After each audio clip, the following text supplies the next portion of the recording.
क्या आपने कभी यह अनुभव किया है कि जीवन में आने वाले कष्ट, बाधाएं और संघर्ष केवल संयोग नहीं होते, बल्कि वे हमारे कर्मों का प्रतिबिंब होते हैं जो हमें कुछ सिखाने आते हैं।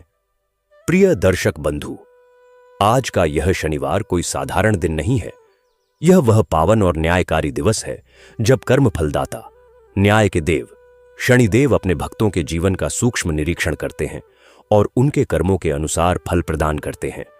शास्त्रों में कहा गया है कि जो भी व्यक्ति शनिवार के दिन श्रद्धा, संयम और विश्वास के साथ शनिदेव की कथा सुनता है, उसके जीवन से धीरे धीरे कष्ट, बाधाएं, शनिदोष, आर्थिक संकट, रोग और मानसिक अशांति कम होने लगती है। जैसे कठोर तप के बाद सोना कुंदन बनता है, वैसे ही शनिदेव की कृपा से मनुष्य का जीवन शुद्ध और मजबूत बन जाता है। दर्शक बंधु, एक पल ठहरकर अपने जीवन की ओर देखिए। कभी बिना कारण काम रुक जाते हैं, कभी मेहनत का फल देर से मिलता है, कभी आर्थिक तंगी परेशान करती है और कभी ऐसा लगता है कि कठिनाइयां पीछा ही नहीं छोड़ रही। लेकिन आज जब आप शनिवार के इस पावन दिन शनिदेव की कथा सुनने बैठे हैं, तो यह केवल एक संयोग नहीं है, संभव है यह स्वयं शनिदेव का संकेत हो कि अब आपके जीवन में परिवर्तन आने वाला है। शनिदेव केवल दंड देने वाले देव नहीं हैं, वे न्याय के प्रतीक हैं। वे वह शक्ति है जो मनुष्य को उसके कर्मों का सही फल देती है। वे वह गुरु हैं जो कठिनाइयों के माध्यम से जीवन का सच्चा मार्ग सिखाते हैं। यही कारण है कि शनिवार की यह कथा केवल सुनने की कथा नहीं है, यह आत्मचिंतन और कर्म शुद्धि की साधना है। यह कथा हमें सिखाती है कि यदि हम अपने कर्मों को सुधार लें, धैर्य और सत्य का मार्ग अपनाएं, तो शनिदेव का कठोर प्रभाव भी कृपा में बदल सकता है। कई बार मनुष्य भीतर से प्रश्न करता है, मेरे जीवन में इतने कष्ट क्यों हैं? मेरी मेहनत का फल देर से क्यों मिलता है? मेरी परेशानियां कब समाप्त होंगी? दर्शक बंधु, संभव है आज का यह शनिवार ही इन सभी प्रश्नों का उत्तर बन जाए, क्योंकि जब भक्त की सच्ची श्रद्धा और शनिदेव की कृपा एक साथ जागृत होती है, तब जीवन की दिशा स्वयं बदलने लगती है। इसीलिए केवल सुनिए मत, हर शब्द को मन से अनुभव कीजिए, हर भाव को हृदय में उतारिए और संकल्प लीजिए कि आप अपने जीवन में सत्य, धैर्य और अच्छे कर्मों को अपनाएंगे। तो आइए, मन को शांत कीजिए, अपने सभी दुख, कष्ट और चिंताओं को शनिदेव के चरणों में अर्पित कीजिए। हृदय में श्रद्धा और विश्वास का दीप जलाइए और शनिदेव का स्मरण करते हुए इस पावन शनिवार कथा की दिव्य यात्रा आरंभ करते हैं। लेकिन दर्शक बंधु, आगे बढ़ने से पहले एक अत्यंत आवश्यक बात, शनिवार की यह पवित्र कथा केवल सुनने के लिए नहीं होती, यह जीवन को सही मार्ग पर चलाने के लिए होती है। शास्त्रों में कहा गया है कि जो शनि कथा को अधूरा छोड़ देता है, वह उसके पूर्ण फल से वंचित रह जाता है। इसलिए निवेदन है, आज की इस कथा को अंत तक अवश्य सुने। हो सकता है कथा का कोई एक वाक्य, कोई एक संदेश आपके जीवन से दुख और कष्ट को सदा के लिए दूर कर दे।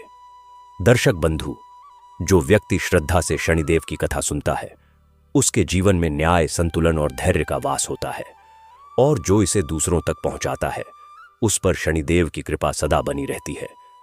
यदि आप सच्चे सनातनी हैं, तो ऐसी पावन कथाओं को फैलाना आपका धर्म भी है और पुण्य भी। इसलिए इस कथा को प्रेम से लाइक करें, अपने परिवार और मित्रों के साथ साझा करें और हमारे चैनल सनातन आराध्या को सब्सक्राइब करना न भूलें, ताकि हर शनिवार आपको शनिदेव की दिव्य कथाएं और जीवन को सही दिशा देने वाले संदेश मिलते रहे। तो आइए, श्रद्धा, विश्वास और धैर्य के साथ शनिदेव का स्मरण करते हुए इस पावन शनिवार कथा की शुरुआत करते हैं। यह कथा है सूर्यलोक में रहने वाले शनिदेव की। एक समय की बात है, शनिदेव बहुत चिंतित दिखाई दे रहे थे। उन्हें पृथ्वी के एक राज्य की बहुत चिंता सता रही थी। वहां के लोग पूजा पाठ तो करते थे, पर सही विधि और सही नियम से नहीं करते थे, जिसके कारण उन्हें न तो फल मिलता था और न ही उन्हें शनिदेव का आशीर्वाद प्राप्त होता था। शनिदेव इस समस्या का समाधान खोजने के लिए अपने पिता तेजदेव के पास जाते हैं। जब वे वहां पहुंचते हैं तो देखते हैं कि उनके पिता किसी कार्य में व्यस्त हैं। शनिदेव ने पिता से कहा कि मुझे आपसे कुछ आवश्यक बात करनी है। तब पिता ने उत्तर दिया कि मैं अभी एक महत्वपूर्ण कार्य में लगा हुआ हूं, तुम अपनी माता संध्या देवी के पास चले जाओ। शनिदेव अपनी माता संध्या देवी के पास जाते हैं और उनसे कहते हैं, हे माता, पृथ्वी पर भारत के पूर्वी तट पर एक नगर है जिसका नाम धर्मपुर है। उस नगर के राजा का नाम वीरेंद्र है। वह एक दयालु, सत्यनिष्ठ और न्यायप्रिय राजा है। वह अपने नगर के लोगों की सभी समस्याओं का समाधान करते हैं। वह उन्हें रहने के लिए घर देते हैं और कामकाज के लिए रोजगार भी उपलब्ध कराते हैं। परंतु उनकी एक बात मुझे बहुत परेशान कर रही है कि वह मेरी पूजा तो करते हैं, पर न सही विधि से और न ही सही नियमों के अनुसार, जिसके कारण उन्हें मेरी सेवा का फल भी नहीं मिलता और न ही मेरा आशीर्वाद प्राप्त होता है। धर्मपुर नगर में कुल 242 परिवार रहते थे और सभी लोग प्रत्येक शनिवार को मेरी पूजा करते थे, लेकिन कोई भी सही नियम और विधि का पालन नहीं करता था। राजा की पत्नी का नाम कुमुदिनी था और उनके 2 बच्चे थे, एक पुत्र और एक पुत्री। पुत्र का नाम युवराज अमर था और पुत्री का नाम राजकुमारी काव्या था। दोनों ही बच्चे अपने माता पिता की तरह कोमल हृदय और बुद्धिमान थे। वे अपने पिता की तरह नगर के लोगों की सहायता करते थे। उस नगर में मेरा एक विशाल और भव्य मंदिर था। राजा के दोनों बच्चे उस मंदिर की साफ सफाई और देखभाल करते थे। यह देखकर नगर के अन्य लोग भी उनकी सहायता करने लगे थे। धर्मपुर नगर में एक कपटी ब्राह्मण भी रहता था। वह हमेशा लोगों को गलत शिक्षा और भ्रमित करने वाले उपदेश देता था। वह पूजा पाठ की सही विधि और नियमों के बारे में कुछ भी नहीं बताता था, जबकि स्वयं वह मेरी पूजा पूरी विधि और नियमों के साथ करता था। यही सोचकर मैं चिंतित हूं कि एक ओर उस ब्राह्मण की पूर्ण भक्ति है और दूसरी ओर नगरवासियों की निस्वार्थ भावना है, परंतु विधिहीन पूजा है। इसलिए हे माता, मुझे बताइए कि मैं इस स्थिति में क्या करूं। माता संध्या देवी ने अपने पुत्र शनिदेव की पूरी बात बड़े ध्यान से सुनी। वे कुछ देर मौन रहीं और फिर उन्होंने अपने पुत्र के मस्तक पर अपना वात्सल्य भरा हाथ रखा और बोली, हे पुत्र, तुम्हारी चिंता उचित है और तुम्हारा यह विचार भी उचित है कि निस्वार्थ भाव से की गई पूजा यदि सही विधि से न हो तो उसका फल अधूरा रह जाता है। परंतु पुत्र, यह भी सत्य है कि जिस हृदय में भक्ति की ज्योति जल रही हो उसे सही मार्ग दिखाना देवताओं का कर्तव्य है। तुम धर्मपुर के उन भोले भाले लोगों से रुष्ट मत हो, बल्कि उनके लिए कोई ऐसा उपाय सोचो जिससे उन्हें सही विधि का ज्ञान हो सके। माता ने आगे कहा कि हे शनि, तुम न्याय के देवता हो, तुम कर्म के स्वामी हो। तुम उन लोगों के जीवन में वह प्रकाश लाओ जो उन्हें सही दिशा की ओर ले जाए। उस कपड़ी ब्राह्मण का भी समय आएगा जब उसके कपट का पर्दाफाश होगा और नगरवासियों को सत्य का बोध होगा। शनिदेव ने माता के चरणों में प्रणाम किया और उनकी बात को हृदय में धारण करते हुए सूर्यलोक से धर्मपुर की ओर दृष्टि डाली। जब उन्होंने धर्मपुर को देखा तो उन्हें वहां की सुंदरता और वहां के लोगों की सरलता ने मन को छू लिया। धर्मपुर नगर भारत के पूर्वी तट पर बसा हुआ था। उस नगर के एक ओर विशाल सागर की लहरें उठती थीं और दूसरी ओर घने हरे भरे वन थे। नगर के मध्य में एक सुंदर नदी बहती थी जिसे लोग कल्याणी नदी कहते थे। उस नगर में आम, नीम, पीपल और बरगद के वृक्ष चारों ओर फैले हुए थे। वहां के लोग सुबह उठकर इन वृक्षों की परिक्रमा करते थे और नदी में स्नान करने जाते थे। नगर के सभी घर मिट्टी और पत्थर से बने हुए थे और उनके द्वार पर तुलसी के पौधे और रंगोली अवश्य बनी रहती थी। धर्मपुर नगर का वातावरण पवित्र था, हवा सुगंधित थी और लोगों के चेहरों पर संतोष और सरलता का भाव था। राजा वीरेंद्र अपने महल की बालकनी पर खड़े होकर प्रत्येक प्रातः अपने नगर को निहारते थे। वे एक ऐसे राजा थे जो अपनी प्रजा को अपनी संतान की भांति मानते थे। उनका महल भव्य था, परंतु उनका हृदय उससे भी अधिक भव्य था। वे कभी किसी निर्धन को खाली हाथ नहीं लौटने देते थे। उनके महल के द्वार सदा सबके लिए खुले रहते थे। नगर में कोई भूखा न सोए, इसके लिए उन्होंने राजमहल के बाहर एक विशाल भंडारा स्थल बनवाया था, जहां प्रतिदिन नगरवासी एकत्रित होते थे और सामूहिक भोजन करते थे। राजा वीरेंद्र स्वयं भी उस भंडारे में कभी कभी आते थे और अपने हाथों से लोगों को भोजन परोसते थे। रानी कुमुदिनी भी उनके इस पुण्य कार्य में सदा सहयोग देती थीं। वे स्वयं अपने हाथों से भोजन पकाती थीं और निर्धन स्त्रियों को वस्त्र और आभूषण दान करती थीं। युवराज अमर की आयु उस समय 18 वर्ष थी। वह अपने पिता के समान बुद्धिमान और साहसी था। उसे घुड़सवारी, तीरंदाजी और शास्त्र विद्या में विशेष रुचि थी, परंतु इन सब के साथ साथ उसके मन में भक्ति की भी गहरी भावना थी। वह प्रत्येक शनिवार को शनिदेव के मंदिर में जाकर स्वयं झाड़ू लगाता था, फूल चढ़ाता था और दीपक जलाता था। उसकी बहन राजकुमारी काव्या की आयु 16 वर्ष थी।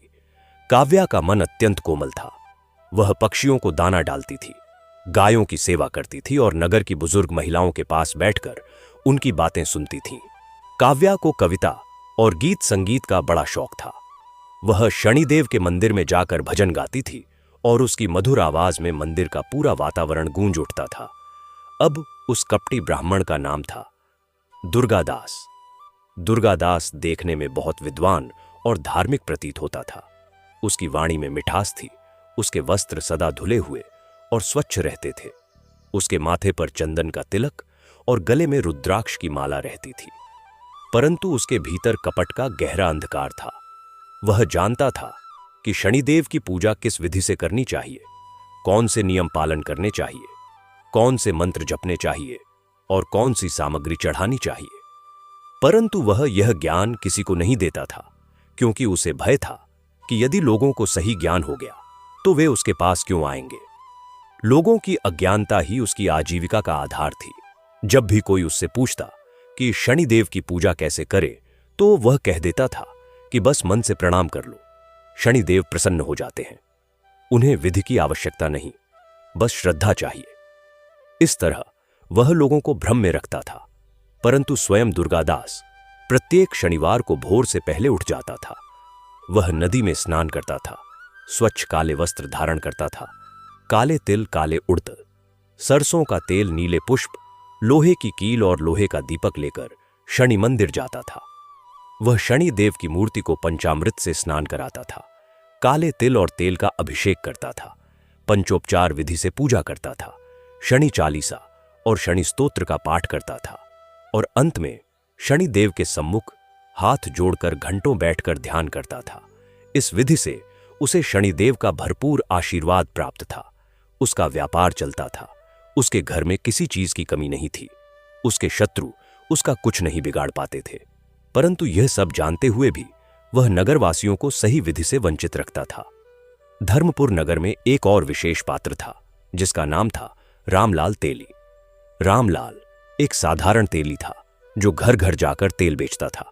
उसकी पत्नी का नाम सावित्री था और उनके 3 बच्चे थे। रामलाल की आर्थिक स्थिति अच्छी नहीं थी, परंतु उसके मन में शनिदेव के प्रति अटूट विश्वास था। वह प्रत्येक शनिवार को शनि मंदिर जाता था और जो भी उसके पास होता था वह चढ़ाता था, कभी तेल, कभी काले तिल और कभी केवल एक पुष्प। परंतु वह पूजा की सही विधि नहीं जानता था, इसलिए उसकी पूजा का पूर्ण फल उसे नहीं मिलता था। सावित्री भी बहुत मेहनती स्त्री थी। वह घर में बैठकर सूत काटती थी और कपड़े बुनती थी। उसके बुने हुए वस्त्र नगर में बिकते थे, परंतु उनकी आजीविका पर्याप्त नहीं थी और घर की जरूरतें पूरी नहीं हो पाती थीं। रामलाल अक्सर दुर्गादास ब्राह्मण के पास जाकर पूछता था कि हे विप्र, मैं तो प्रत्येक शनिवार को पूजा करता हूं, फिर भी मेरी दशा सुधरती क्यों नहीं। इस पर दुर्गादास कहता कि रामलाल, तू जो भेंट चढ़ाता है वह पर्याप्त नहीं है। यदि तुझे शनिदेव का वास्तविक आशीर्वाद चाहिए तो तुझे मुझे दक्षिणा देनी होगी और मैं तेरी ओर से शनिदेव की पूजा करूंगा। रामलाल गरीब था, उसके पास दक्षिणा देने के लिए धन नहीं था, इसलिए वह निराश होकर लौट जाता था। नगर में और भी अनेक लोग थे जो इसी प्रकार दुर्गादास के कपट का शिकार थे। एक लुहार था जिसका नाम धनिया था, एक किसान था जिसका नाम भगवान दास था, एक बुनकर था जिसका नाम रज्जू था, एक मछुआरा था जिसका नाम क्रिया था और एक बढ़ई था जिसका नाम हरखू था। ये सभी लोग प्रत्येक शनिवार को शनि मंदिर जाते थे और जो कुछ भी उनके पास होता था वह चढ़ाते थे, परंतु पूजा की सही विधि न जानने के कारण उनके जीवन में कष्ट बना रहता था। धनिया लुहार के पास काम था, परंतु उसके औजार बार बार टूट जाते थे और ग्राहक कम आते थे। भगवान दास किसान की खेती में हर वर्ष कोई न कोई विपत्ति आ जाती थी। रज्जू बुनकर के कपड़े बनते तो बहुत सुंदर थे, परंतु बाजार में बिकते नहीं थे। करिया मछुआरे को समुद्र में जाल डालने पर भी मछलियां कम मिलती थीं। हरखू बढ़ई को काम तो मिलता था, परंतु उचित मूल्य नहीं मिलता था। ये सभी लोग अपने अपने कष्टों से परेशान थे और दुर्गादास के पास जाकर समाधान मांगते थे, परंतु दुर्गादास केवल दक्षिणा लेता था और खोखले आश्वासन देता था। शनिदेव जब सूर्यलोक से यह सब देख रहे थे तो उनका हृदय करुणा से भर उठा। उन्होंने सोचा कि इन भोले भाले लोगों को सही ज्ञान दिलाना मेरा कर्तव्य है, परंतु देवता सीधे पृथ्वी पर नहीं जाते जब तक उनके लिए कोई विशेष कारण न हो। इसलिए शनिदेव ने एक युक्ति सोची। उन्होंने निर्णय लिया कि वे एक वृद्ध साधु का रूप धारण करके धर्मपुर जाएंगे और वहां के लोगों को अपनी पूजा की सही विधि का ज्ञान देंगे, साथ ही उस कपटी दुर्गादास के कपट का भी पर्दाफाश करेंगे। शनिदेव ने माता संध्या देवी से आज्ञा ली और अपने पिता तेजदेव को प्रणाम करके पृथ्वी की ओर प्रस्थान किया। पृथ्वी पर आने से पहले उन्होंने अपना दिव्य तेज समेट लिया और एक वृद्ध साधु का रूप धारण कर लिया। वे दिखने में एक साधारण सन्यासी लग रहे थे। उनके शरीर पर भगवा वस्त्र थे, हाथ में एक लंबा दंड था, कंधे पर कमंडल था और माथे पर विभूति की 3 रेखाएं थीं। उनकी दाढ़ी और केश श्वेत थे और उनके नेत्रों में एक असाधारण तेज था जो साधारण आंखों से देखने पर भी अलग दिखता था। शनिदेव वेश में वह वृद्ध साधु धर्मपुर नगर के बाहरी क्षेत्र में एक पीपल के वृक्ष के नीचे आकर बैठ गए। यह स्थान वही था जहां से नगर में प्रवेश करने का मुख्य मार्ग था। उस दिन शनिवार था और नगर के लोग शनि मंदिर की ओर जा रहे थे। रामलाल तेली सुबह जल्दी उठकर नहाया था और अपनी पत्नी सावित्री के साथ मंदिर की ओर चल पड़ा था। उसके हाथ में एक छोटी सी थाली थी जिसमें काले तिल और सरसों का थोड़ा सा तेल था। जब वह पीपल के वृक्ष के पास से गुजर रहा था तो उस वृद्ध साधु को देखकर उसके पांव रुक गए। उसने साधु को प्रणाम किया और पूछा, हे महात्मा जी, आप कहां से पधारे हैं? क्या आपको कुछ चाहिए? वृद्ध साधु ने अर्थात शनिदेव ने अपनी आंखें खोलीं और रामलाल की ओर देखा। उनकी दृष्टि में एक गहरी करुणा थी। उन्होंने कहा, हे वत्स, मैं एक परिव्राजक साधु हूं जो तीर्थ यात्रा करते हुए यहां आया हूं। मुझे कुछ नहीं चाहिए। मेरी सभी आवश्यकताएं परमात्मा पूरी करते हैं, परंतु मैं देख रहा हूं कि तुम शनि मंदिर की ओर जा रहे हो। क्या मैं पूछ सकता हूं कि तुम किस विधि से शनिदेव की पूजा करते हो?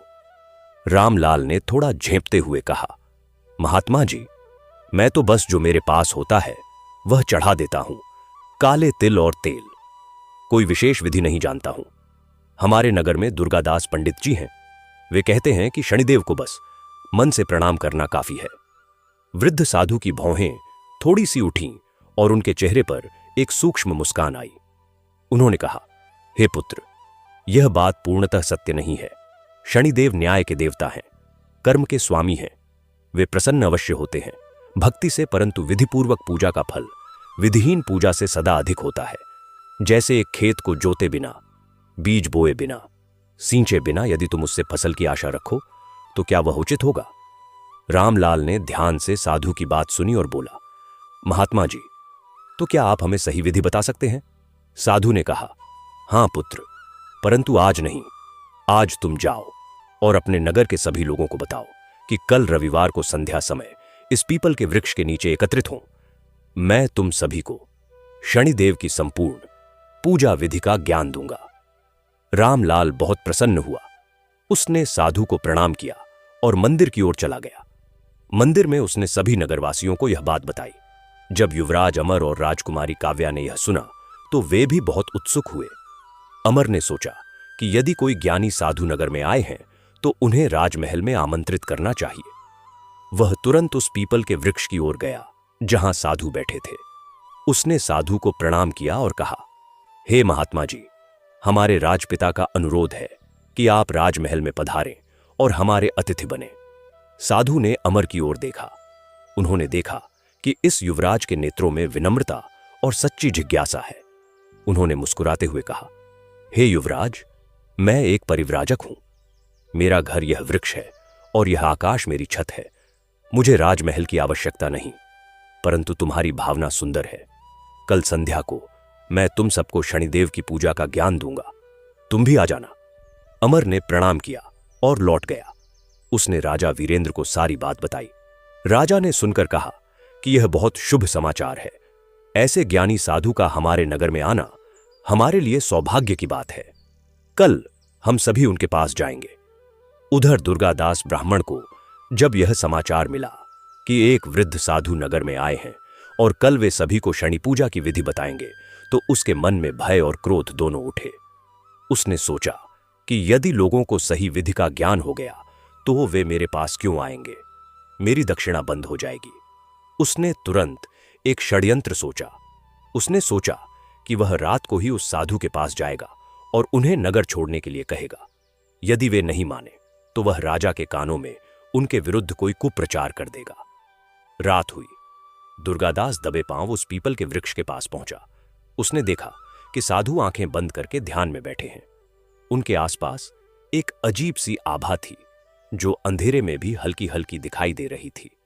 दुर्गादास थोड़ा घबराया, परंतु उसने हिम्मत जुटाई और बोला, हे साधु महाराज, मुझे आपसे कुछ बात करनी है। साधु ने आंखें खोली और दुर्गादास को देखा। उनकी दृष्टि में कोई भाव नहीं था, केवल एक गहरी शांति थी। उन्होंने कहा, कहो विप्र, क्या कहना है? दुर्गादास ने कहा, महाराज, इस नगर में मैं शनिदेव का पुजारी हूं और मैं यहां के लोगों को धर्म का मार्ग दिखाता हूं। आपका इस नगर में आना और लोगों को नई नई बातें सिखाना उचित नहीं है। इससे लोगों में भ्रम फैलेगा। इसलिए आप कल से पहले ही यहां से चले जाएं तो अच्छा होगा। साधु ने दुर्गादास की बात सुनकर एक दीर्घ निश्वास लिया और कहा, विप्र, तुम ब्राह्मण हो। ब्राह्मण का धर्म है ज्ञान का प्रसार करना, ज्ञान को छुपाना नहीं। परंतु तुमने अपने स्वार्थ के लिए इन भोले भाले लोगों को अंधेरे में रखा है। तुम जानते हो कि शनिदेव की पूजा कैसे होती है, परंतु तुमने कभी किसी को नहीं बताया। क्या यह ब्राह्मण धर्म है? दुर्गादास चौंक गया। उसने सोचा नहीं था कि साधु उसे इतनी सीधी बात कहेंगे। उसने क्रोध से कहा, आप कौन होते हैं मुझे उपदेश देने वाले? मैं जो करता हूं वह मेरा अधिकार है। साधु ने शांत स्वर में कहा, विप्र, जाओ अपने घर जाओ। कल संध्या को तुम भी आना, तुम्हें भी कुछ जानने को मिलेगा। परंतु याद रखो, शनिदेव सब देखते हैं। कर्म का फल अवश्य मिलता है, चाहे वह शुभ कर्म हो या अशुभ। दुर्गादास कुछ और बोलना चाहता था, परंतु साधु की उस शांत परंतु तेजस्वी दृष्टि के सामने उसकी जुबान न खुली। वह पांव पटकते हुए वापस चला गया। उस रात वह बहुत देर तक सोच में बैठा रहा और योजनाएं बनाता रहा। अगले दिन रविवार था। धर्मपुर के 242 परिवारों में से अधिकांश लोग संध्या होते ही उस पीपल के वृक्ष की ओर चल पड़े। राजा वीरेंद्र और रानी कुमुदिनी भी आए। युवराज अमर और राजकुमारी काव्या भी आए। रामलाल तेली और उसकी पत्नी सावित्री भी आए। धनिया लुहार, भगवान दास किसान, रज्जू बुनकर, करिया मछुआरा और हरखू बढ़ई भी अपने अपने परिवारों के साथ आए। थोड़ी देर बाद दुर्गादास भी आया, परंतु वह एक ओर खड़ा रहा। वृद्ध साधु पीपल के वृक्ष के नीचे बैठे थे। उनके चारों ओर लोग बैठ गए। वातावरण में एक असाधारण शांति थी। साधु ने अपनी आंखें खोली और सभी की ओर देखा। उनकी दृष्टि में ऐसा कुछ था कि सब चुप हो गए। साधु ने कहना शुरू किया। उन्होंने कहा, हे धर्मपुर के निवासियों, मैं एक परिव्राजक साधु हूं। मैंने अनेक तीर्थ किए हैं, अनेक विद्वानों से ज्ञान प्राप्त किया है और अनेक लोगों के जीवन को करीब से देखा है। मैं आज तुम सबको शनिदेव की पूजा के बारे में जो ज्ञान है वह देना चाहता हूं। यह ज्ञान किसी की संपत्ति नहीं है, यह शास्त्रों में है, यह परंपरा में है और यह शनिदेव की कृपा से सभी को मिलना चाहिए। राजा वीरेंद्र ने हाथ जोड़कर कहा, महात्मा जी, हम सब आपके आभारी हैं, कृपया हमें ज्ञान दीजिए। साधु ने कहना शुरू किया।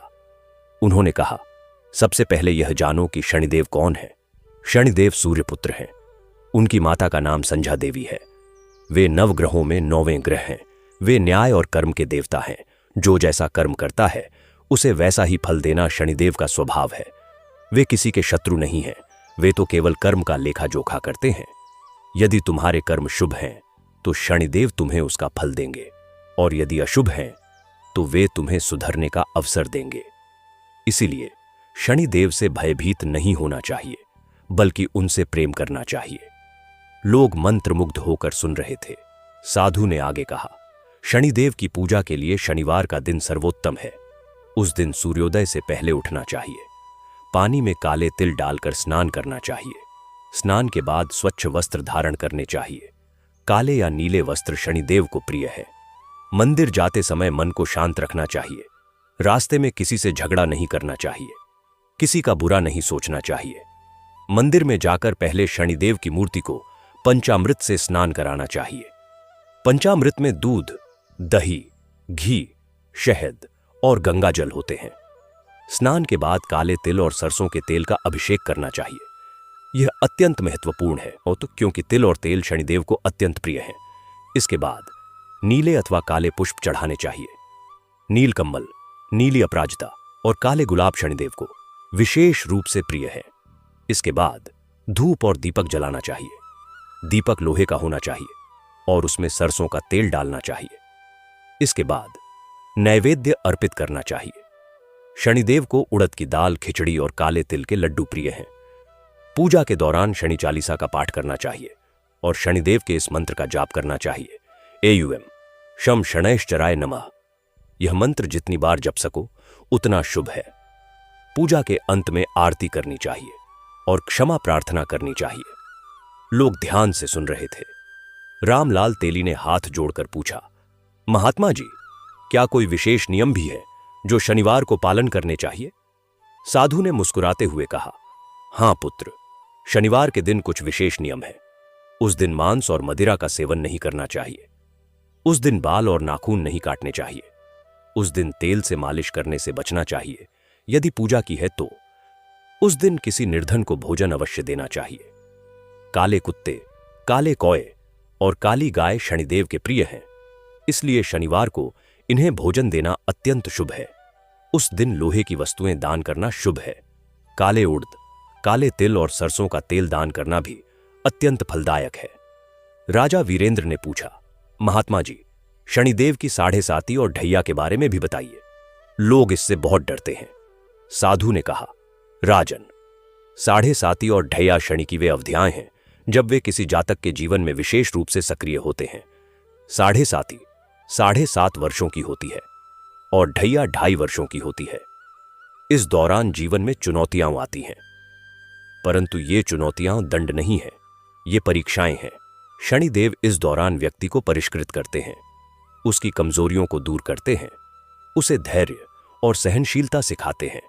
जो व्यक्ति इस दौरान ईमानदारी से काम करता है, सत्य बोलता है, दूसरों की सहायता करता है और शनिदेव की भक्ति करता है, उसके जीवन में साढ़े साती का प्रभाव बहुत कम होता है और जो चुनौतियां आती भी हैं, वे उसे और अधिक मजबूत बना देती हैं।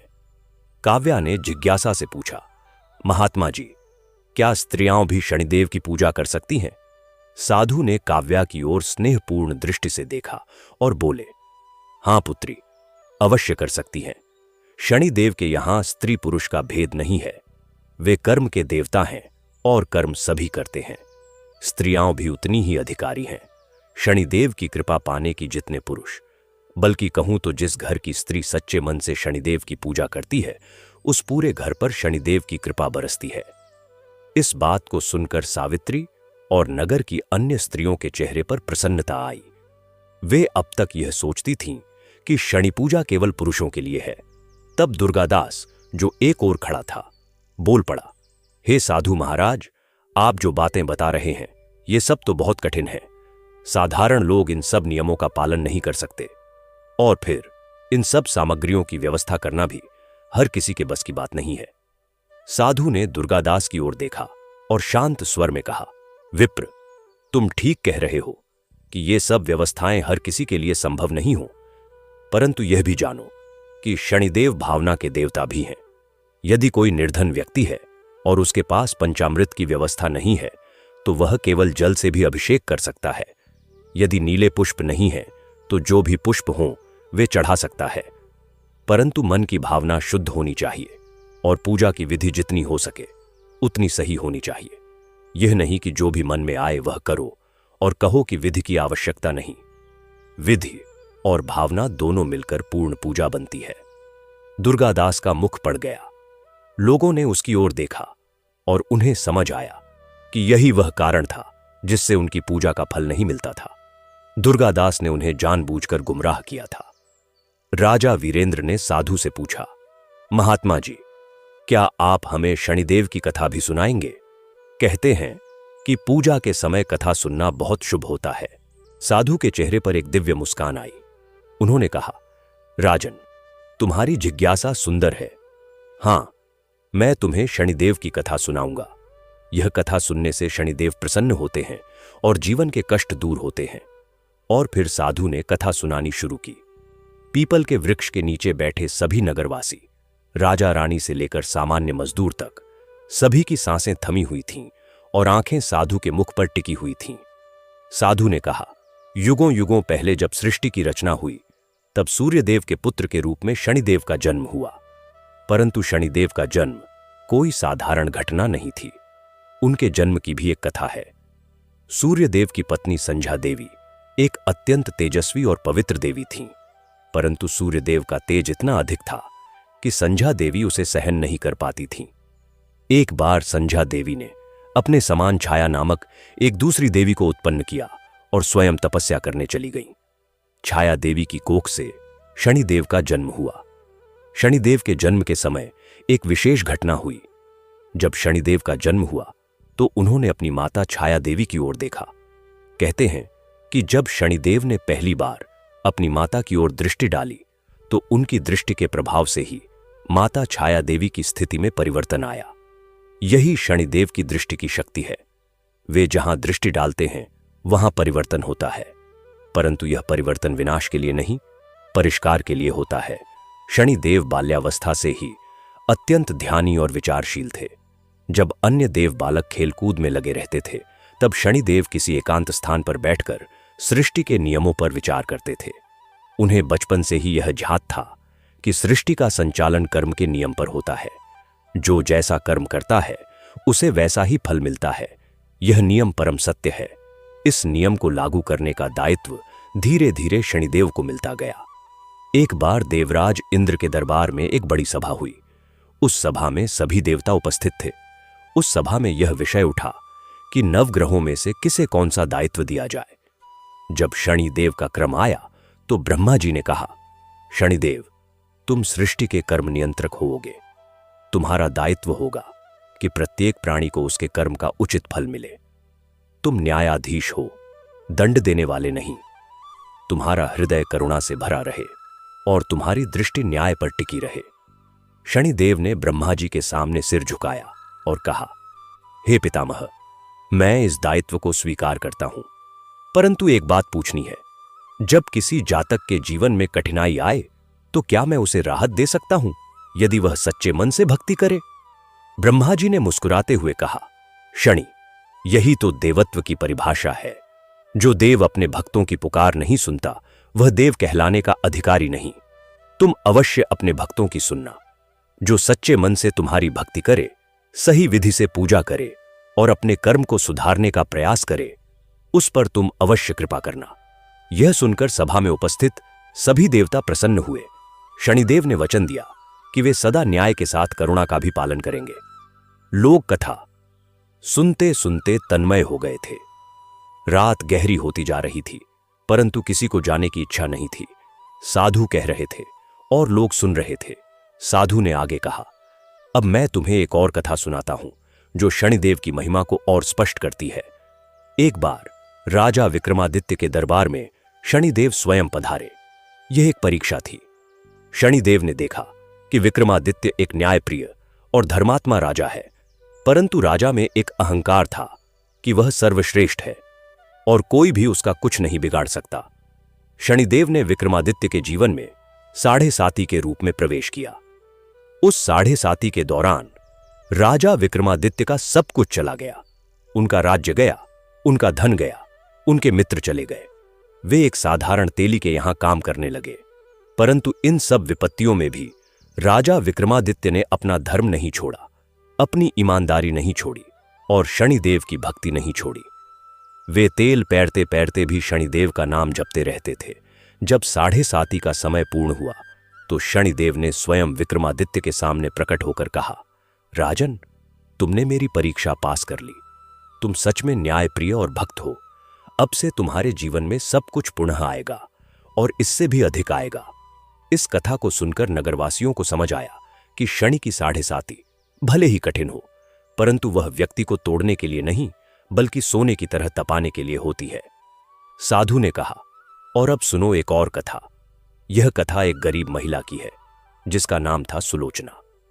सुलोचना एक विधवा स्त्री थी जो अपने छोटे से गांव में रहती थी। उसके कोई पुत्र नहीं था, कोई संपत्ति नहीं थी, केवल एक छोटी सी झोंपड़ी थी और उसमें एक छोटा सा शनिदेव का चित्र था। प्रत्येक शनिवार को सुलोचना उस चित्र के सामने एक छोटा सा दीपक जलाती थी, काले तिल चढ़ाती थी और शनिदेव से कहती थी, हे प्रभु, मेरे पास देने के लिए कुछ नहीं है, बस मेरा यह प्रेम है जो मैं तुम्हें देती हूं। परंतु सुलोचना की पूजा विधिपूर्वक थी। वह सही समय पर उठती थी, स्नान करती थी, स्वच्छ वस्त्र पहनती थी और पूरी श्रद्धा से पूजा करती थी। शनिदेव सुलोचना की इस भक्ति से अत्यंत प्रसन्न थे। एक बार सुलोचना के गांव में बहुत बड़ा सूखा पड़ा। लोगों के पास खाने के लिए भी कुछ नहीं बचा। सुलोचना के पास भी कुछ नहीं था। उस दिन शनिवार था। सुलोचना ने सोचा कि आज दीपक जलाने के लिए तेल भी नहीं है और तिल भी नहीं है। वह रोने लगी। तभी उसने देखा कि उसके दरवाजे पर एक बुजुर्ग व्यक्ति खड़ा है। उस व्यक्ति के हाथ में एक पोटली थी। उसने कहा, माई, यह लो, यह काम आएगा, और पोटली देकर चला गया। सुलोचना ने पोटली खोली तो उसमें काले तिल, सरसों का तेल और एक छोटा लोहे का दीपक था। सुलोचना की आंखों से आंसू बह निकले। उसने पूरी विधि से शनिदेव की पूजा की। उस दिन से उसके जीवन में धीरे धीरे परिवर्तन आने लगा। उसके घर में अनाज आने लगा, पड़ोसी उसकी सहायता करने लगे और कुछ ही महीनों में उसकी स्थिति सुधर गई। लोगों ने यह कथा सुनकर एक लंबी सांस ली। रामलाल तेली की आंखें भर आई थीं। उसने साधु से कहा, महात्मा जी, यह सुलोचना माई जैसी हमारी स्थिति है। हम भी गरीब हैं, परंतु शनिदेव में हमारी आस्था है।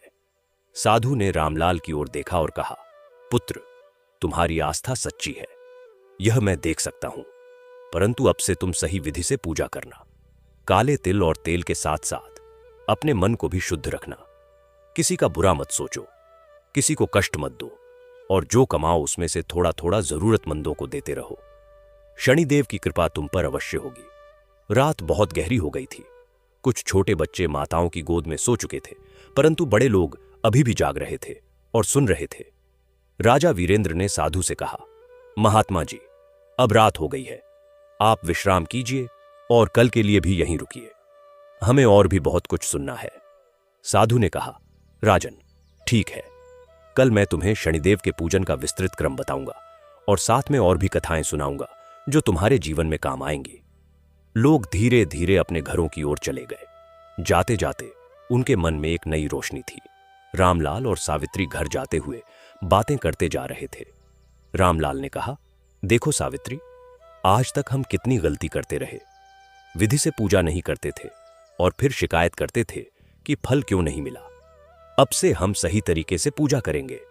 सावित्री ने कहा, हां जी, और उस कपटी दुर्गादास की बात भी सुनना बंद करेंगे। उसने जानबूझकर हमें अंधेरे में रखा। उधर दुर्गादास अपने घर में बैठकर सोच रहा था। उसका मन भारी था। उसे एहसास हो रहा था कि उस साधु में कोई असाधारण शक्ति है। उनकी बातों में कोई दैवीय प्रभाव था।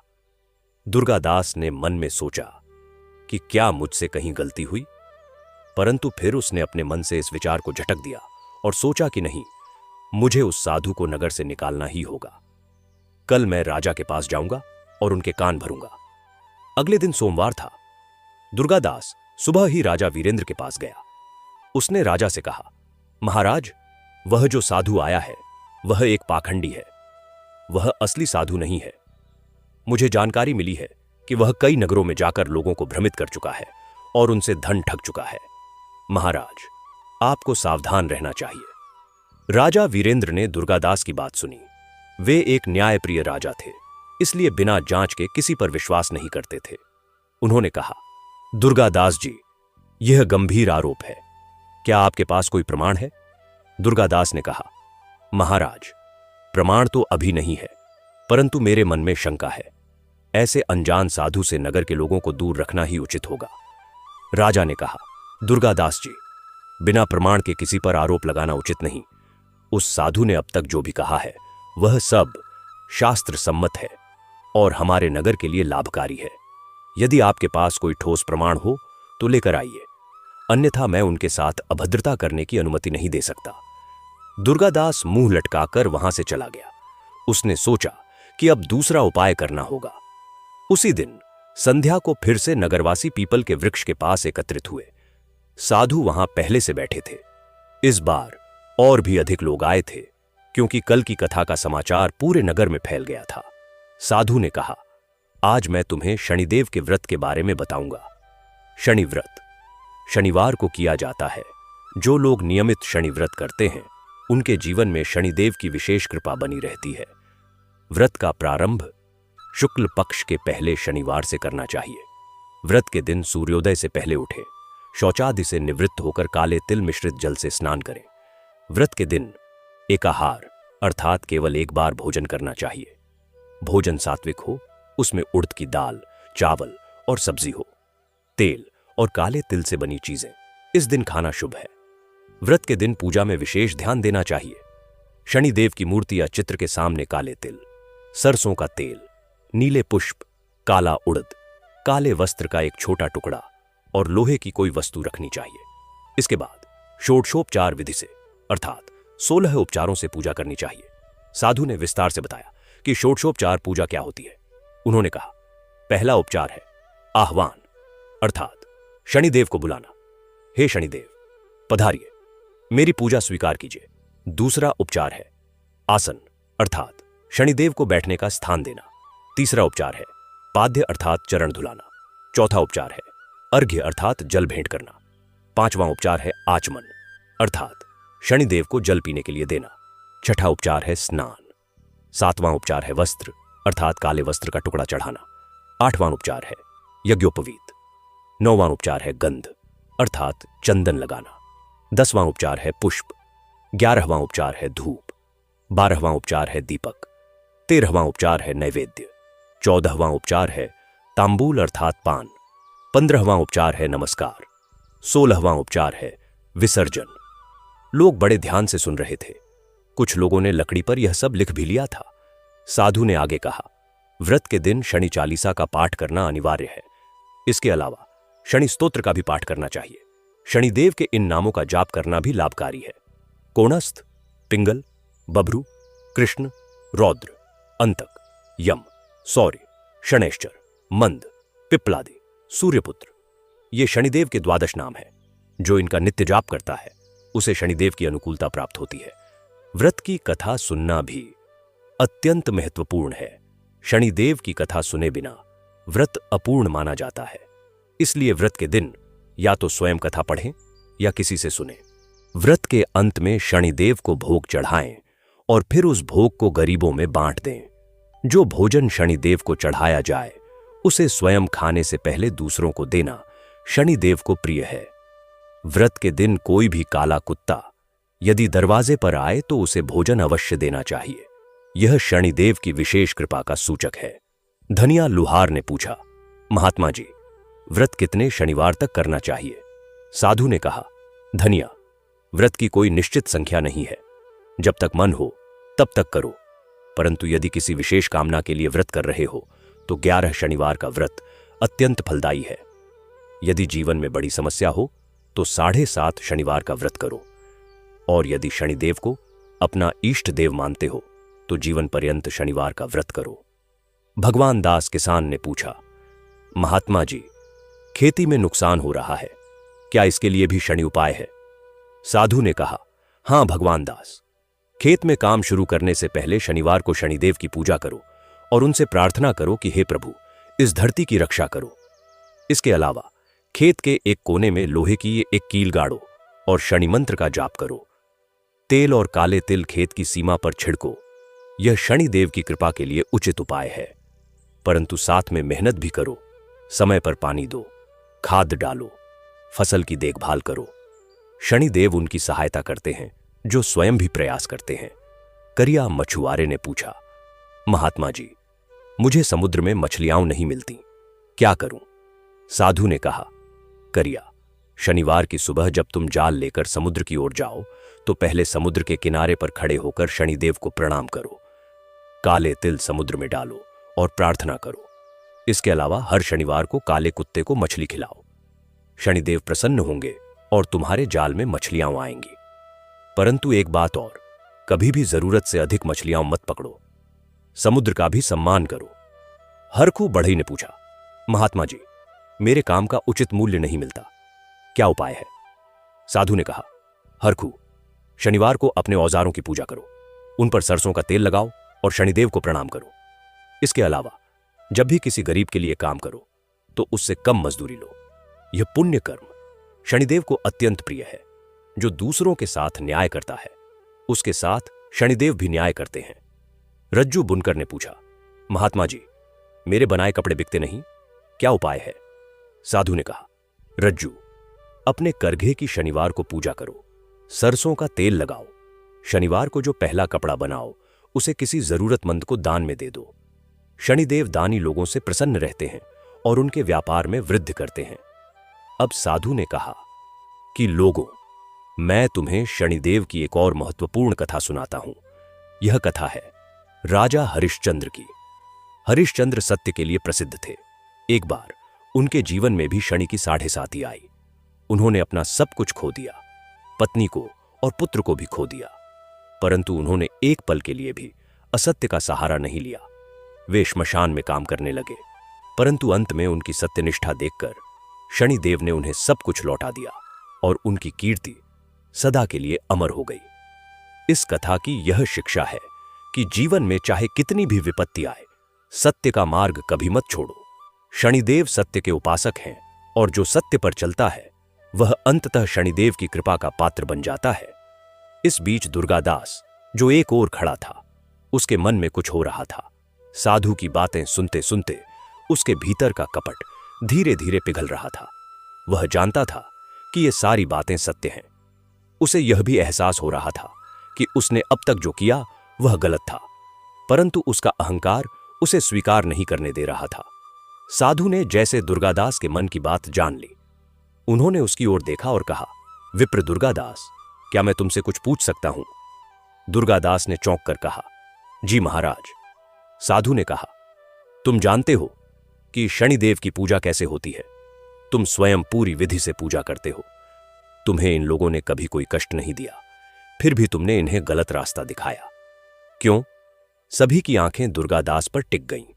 दुर्गादास ने पहले तो मुंह फेरना चाहा, परंतु फिर उसे एहसास हुआ कि अब और झूठ बोलने का कोई फायदा नहीं है। साधु की दृष्टि में ऐसा कुछ था कि उसके सामने झूठ बोलना असंभव लग रहा था। दुर्गादास ने धीमे स्वर में कहा, महाराज, मैंने गलती की।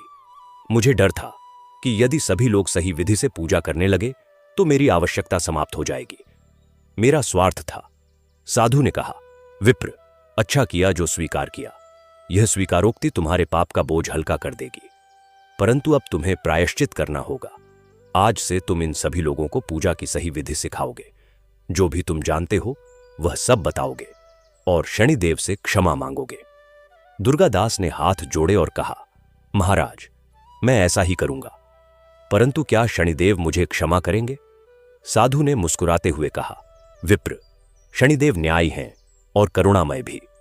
जो सच्चे मन से अपनी गलती स्वीकार करे और उसे सुधारने का प्रयास करे, उसे वे अवश्य क्षमा करते हैं। तुम्हारी भक्ति सच्ची है, केवल तुम्हारा इरादा गलत था। अब इरादा सुधार लो। नगरवासी यह सब देखकर आश्चर्यचकित थे। किसी ने सोचा नहीं था कि दुर्गादास इतनी आसानी से अपनी गलती स्वीकार कर लेगा। सबको समझ आया कि उस साधु में कोई असाधारण शक्ति है। उस रात जब सब चले गए तो युवराज अमर कुछ देर रुका। उसने साधु से कहा, महात्मा जी, मुझे आपसे एक व्यक्तिगत प्रश्न पूछना है। आपसे मिलने के बाद से मेरे मन में एक अजीब सा भाव है, जैसे आप कोई साधारण साधु नहीं हैं। क्षमा करें यदि मेरी यह बात असभ्य लगे। साधु ने अमर को देखा। उनकी आंखों में एक गहरी चमक आई। उन्होंने कहा, युवराज, तुम्हारी बुद्धि तीक्ष्ण है, परंतु जो भी हो, जो ज्ञान मैं दे रहा हूं वह सत्य है और तुम्हारे नगर के लोगों के लिए उपयोगी है। बस इतना जानना पर्याप्त है। अमर ने प्रणाम किया और चला गया, परंतु उसके मन में जो भाव आया था वह गहरा होता जा रहा था। उस रात उसने सपना देखा। उस सपने में एक दिव्य पुरुष ने उससे कहा, युवराज, शनिदेव की भक्ति करो, तुम्हारे पिता के राज्य में शांति और समृद्धि आएगी। अगले दिन मंगलवार था। युवराज अमर सुबह उठकर सीधे साधु के पास गया। उसने रात के सपने की बात बताई। साधु ने सुनकर कहा, युवराज, यह सपना शुभ है। अब तुम अपने पूरे नगर में शनि व्रत का प्रचार करो। यह सुनिश्चित करो कि प्रत्येक शनिवार को नगर के सभी 242 परिवार मिलकर शनिदेव की पूजा करें। अमर ने उत्साह के साथ कहा, हां महात्मा जी, मैं ऐसा ही करूंगा। उसी दिन अमर ने नगर के सभी परिवारों के प्रमुखों को राजमहल में बुलाया। वहां उसने सबको बताया कि आने वाले शनिवार को नगर के शनि मंदिर में एक विशेष पूजा होगी और सभी लोगों को उसमें भाग लेना है। उसने यह भी कहा कि दुर्गादास पंडित जी अब सही विधि से पूजा कराएंगे।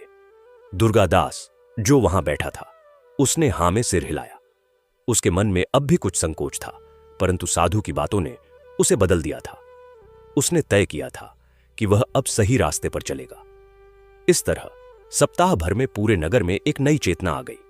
लोग आपस में शनिदेव की बातें करते थे, सही विधि के बारे में बातें करते थे। रामलाल तेली ने अपने घर में छोटी सी पूजा की थाली बनाई, जिसमें काले तिल, सरसों का तेल और एक लोहे का दीपक रख दिया था। सावित्री ने नीले फूलों की माला बनाई थी। धनिया लुहार ने एक सुंदर लोहे का त्रिशूल बनाया था, जो शनि मंदिर में चढ़ाने के लिए था। भगवान दास किसान ने अपने खेत से सबसे अच्छे काले उड़द लाकर रखे थे। शनिवार आया। उस दिन धर्मपुर में एक अलग ही उत्साह था। सुबह होते ही लोग नहाने धोने लगे। स्त्रियां काले और नीले वस्त्र पहनने लगीं। बच्चों को सजाकर तैयार किया जाने लगा। राजा वीरेंद्र और रानी कुमुदिनी भी तड़के उठ गए थे।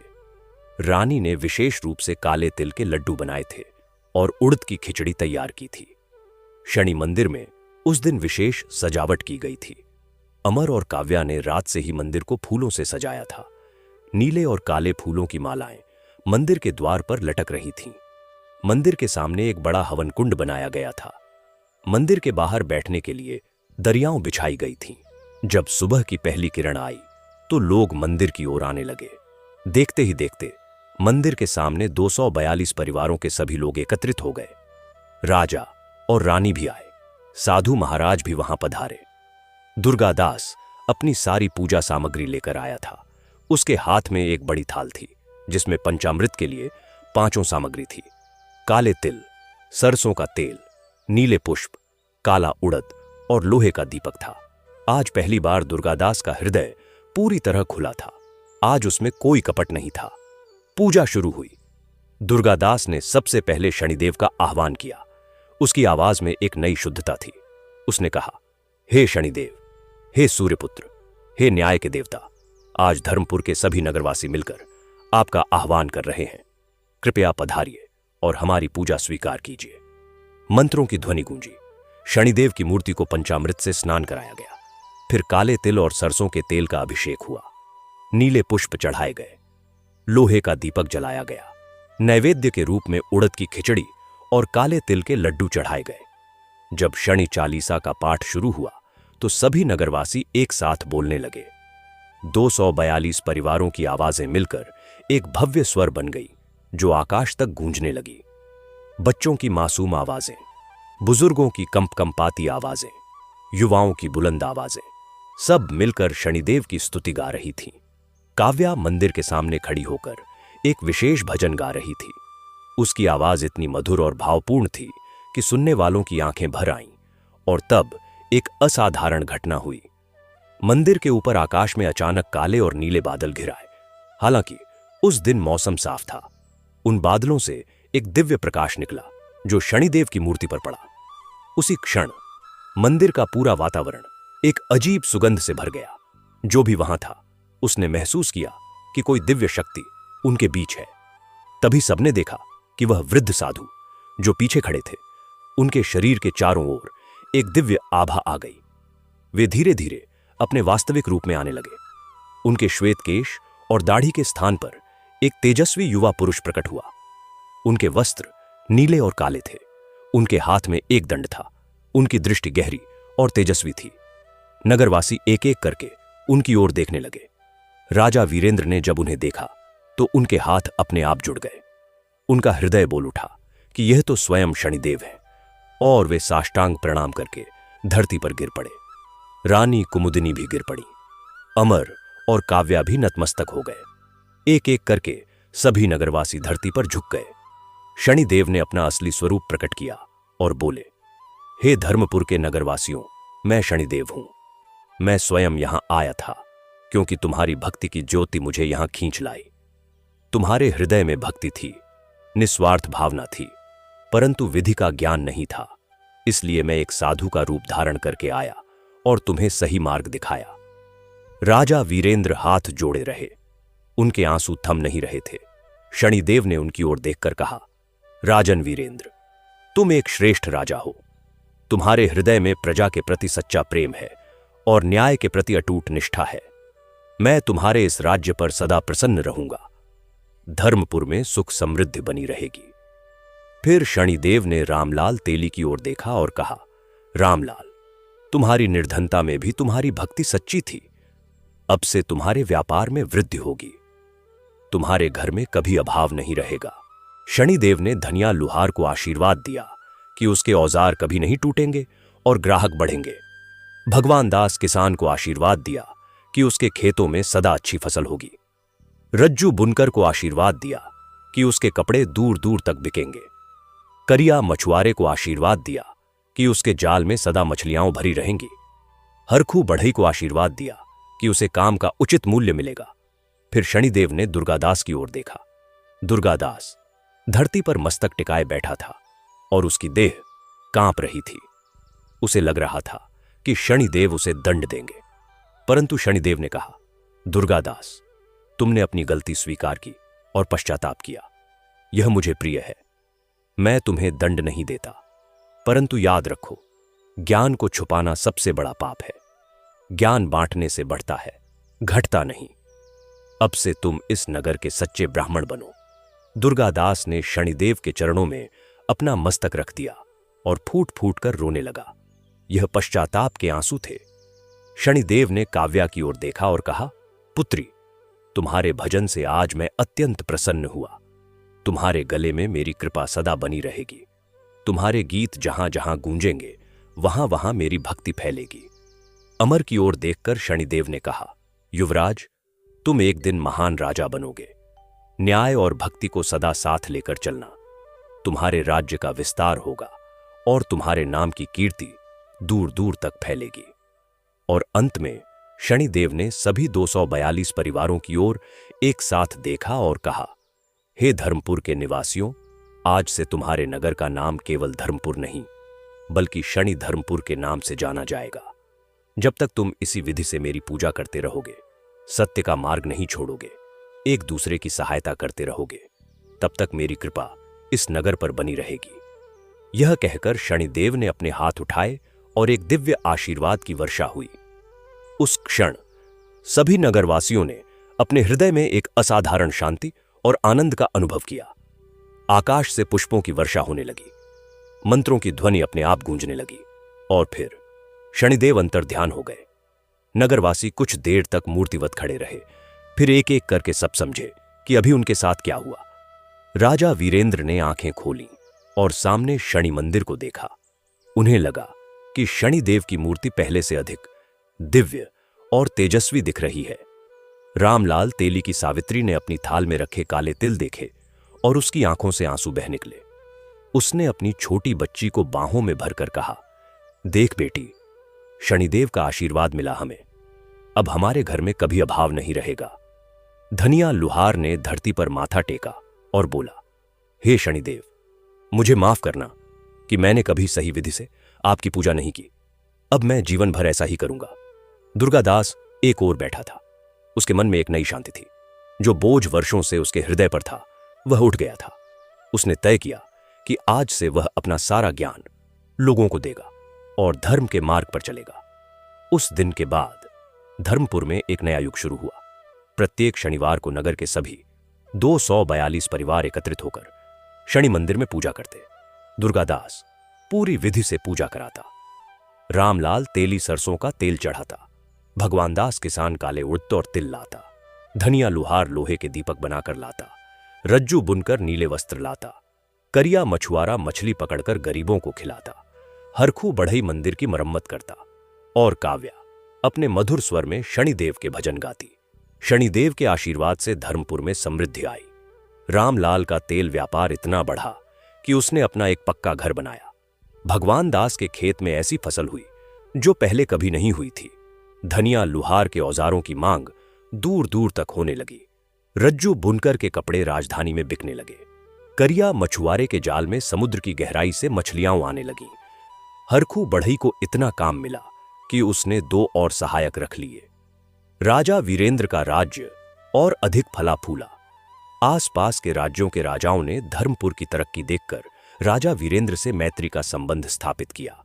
धर्मपुर एक समृद्ध और प्रसिद्ध नगर बन गया। यह समाचार धीरे धीरे दूर दूर तक फैला।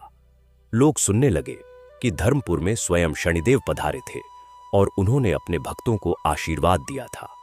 अन्य नगरों से भी लोग शनि मंदिर के दर्शन के लिए आने लगे। एक दिन एक बड़े नगर का एक व्यापारी आया जिसका नाम था सेठ मोहनदास। वह बहुत धनी था, परंतु उसके जीवन में सुख नहीं था। उसके 3 पुत्र थे, परंतु तीनों आपस में लड़ते रहते थे। उसके व्यापार में हर बार कोई न कोई विपत्ति आ जाती थी। सेठ मोहनदास को किसी ने बताया कि धर्मपुर में शनिदेव का चमत्कारी मंदिर है, वहां जाओ। सेठ मोहनदास धर्मपुर आया।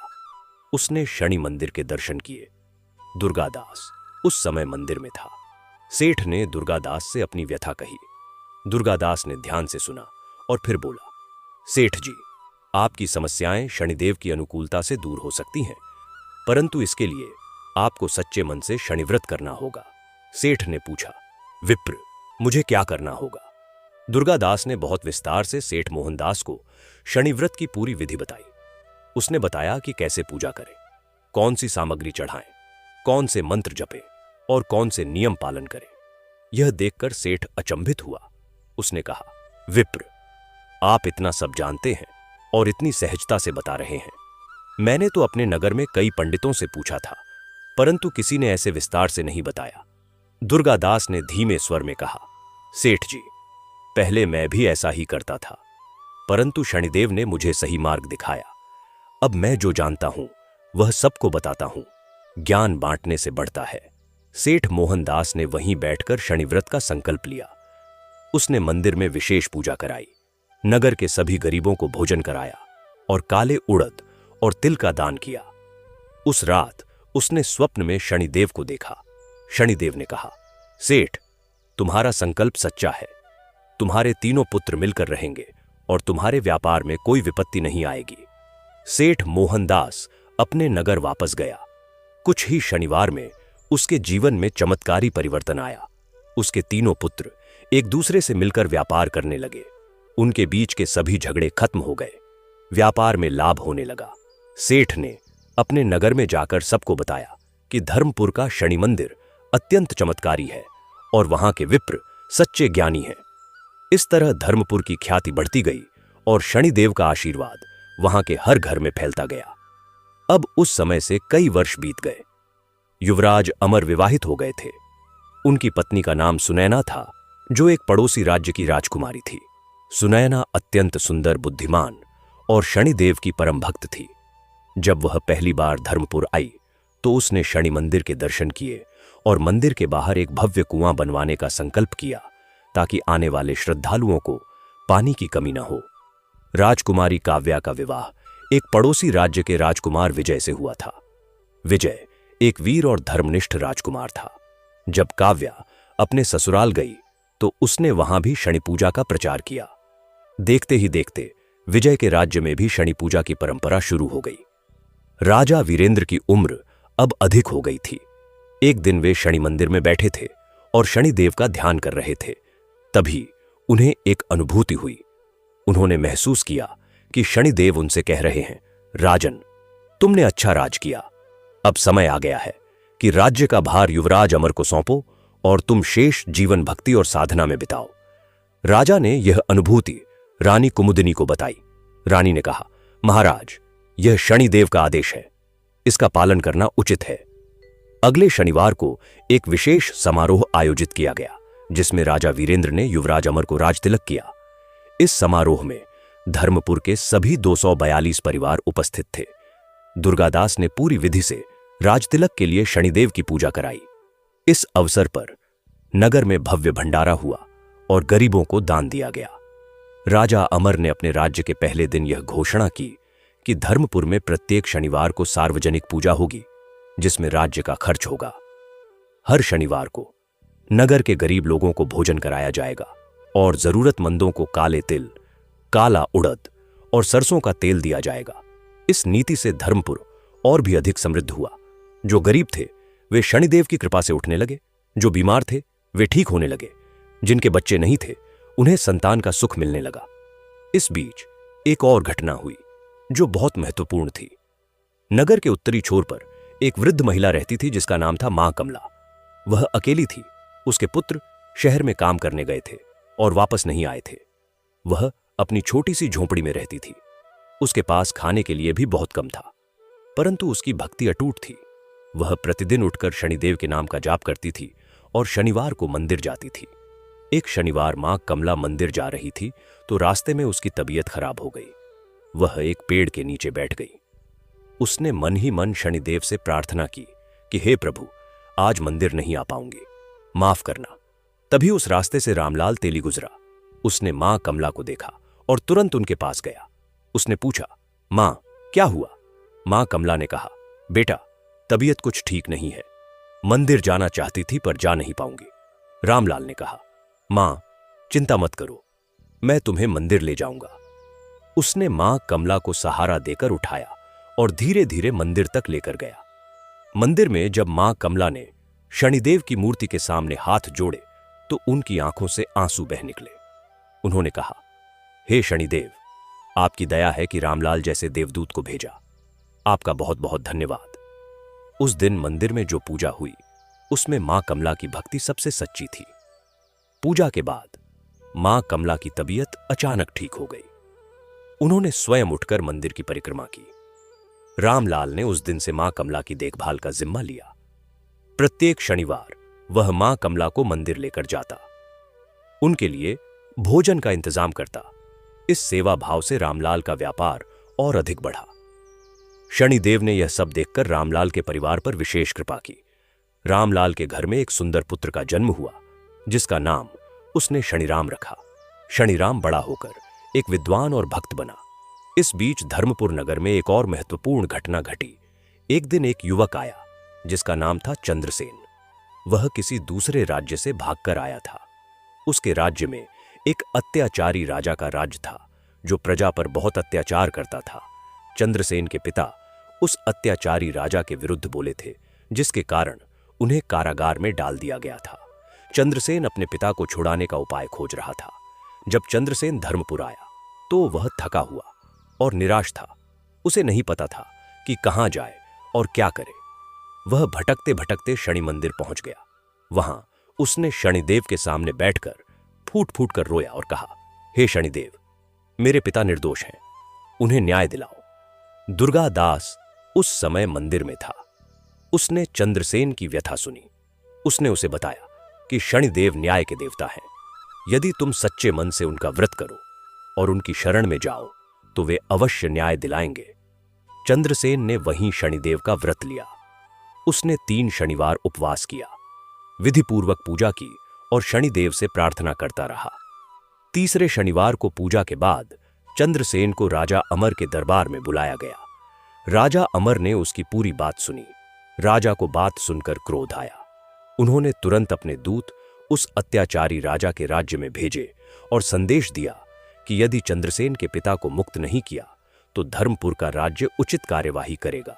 उस अत्याचारी राजा को पता था कि धर्मपुर का राजा अमर शनिदेव के भक्त हैं और उनके राज्य में बड़ी शक्ति है। उसने तुरंत चंद्रसेन के पिता को मुक्त कर दिया। चंद्रसेन ने शनिदेव के मंदिर में जाकर उनका आभार व्यक्त किया। उसने कहा, हे शनिदेव, आपने मेरी पुकार सुनी। आप न्याय के देवता हैं, आपकी जय हो। इस घटना से धर्मपुर में और भी अधिक लोग शनि भक्ति की ओर आकर्षित हुए। अब हम उस विशेष कथा पर आते हैं जो शनिदेव के महात्म्य को और गहराई से प्रकट करती है। यह कथा उस समय की है जब धर्मपुर में एक बड़ी आपदा आने वाली थी। एक बार नगर के ज्योतिषी ने ग्रहों की गणना करके बताया कि अगले माह शनिदेव मकर राशि में प्रवेश करने वाले हैं और उसी समय मंगल भी एक विशेष स्थान पर आएंगे। इस ग्रह संयोग के कारण धर्मपुर के आसपास भारी वर्षा और बाढ़ की संभावना है, जो नगर के लिए विनाशकारी हो सकती है। यह समाचार सुनकर नगरवासी भयभीत हो गए। राजा अमर ने तुरंत एक सभा बुलाई। सभा में दुर्गादास भी था। दुर्गादास ने कहा, महाराज, इस विपत्ति से बचने का एक ही उपाय है। हम सभी मिलकर शनिदेव की विशेष पूजा करें और उनसे नगर की रक्षा के लिए प्रार्थना करें। राजा अमर ने कहा, पंडित जी, आप बिल्कुल सही कह रहे हैं। हम शनि व्रत का एक विशेष आयोजन करेंगे। उस माह के पहले शनिवार को पूरे धर्मपुर में एक महाव्रत का आयोजन किया गया। सभी 242 परिवारों ने मिलकर 7 दिन का उपवास रखा। प्रतिदिन शनि मंदिर में सुबह से लेकर रात तक पूजा पाठ होता रहा। शनि चालीसा का अखंड पाठ चलता रहा। काले तिल और सरसों के तेल की अखंड धारा शनिदेव के चरणों में बहती रही। मां कमला इस महाव्रत में रात दिन बैठी रहीं। उनकी वृद्ध देह थकती थी, परंतु उनके मन की भक्ति थकती नहीं थी। सावित्री ने 7 दिनों तक केवल एक बार भोजन किया। रामलाल रात को भी मंदिर में बैठकर शनि मंत्र का जाप करता रहा। इस महाव्रत के 7वें दिन एक असाधारण घटना हुई।